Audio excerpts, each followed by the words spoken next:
polls are now open. Today marks the beginning of early voting in Illinois, which means anyone can get out to cast their ballot before the November 4th election day. One polling location in Chicago even received a special surprise voter today. Fox's Garrett Berger has the story. It's the first day for early voting in Illinois, and here in Christian County, there have been more people taking advantage of the opportunity to cast their ballots early, and more of an effort to get them to the voting booth.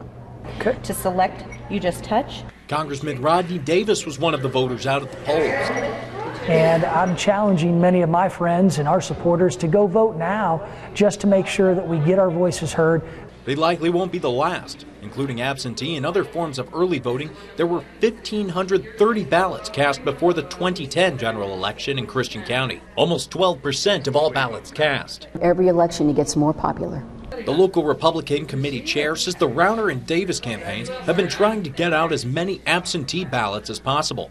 And the county GOP is putting more energy this election into getting Republican votes locked in early. You know, we've got 2 weeks before Election Day. There's a lot of October surprises sometimes that come out on both sides. But Republicans aren't the only ones out in force. President Obama cast his vote early in Chicago. He and other Democrats have been urging supporters to vote early in hopes of turning out Democratic-leaning voters, inclling minorities and young people who frequently skip voting in midterm years. In Christian County, Democratic candidates have been encouraging early voting as they make their rounds. There's so much print and so much noise that's out there.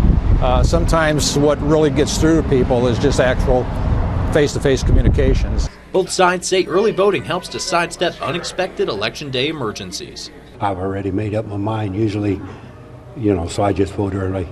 Even though the right to vote might be unrestricted right now, the place where you cast your ballot could be different from where you normally do on Election Day itself. So to check, call ahead to your county clerk's office. In Taylorville, Garrett Berger, Fox News at 9.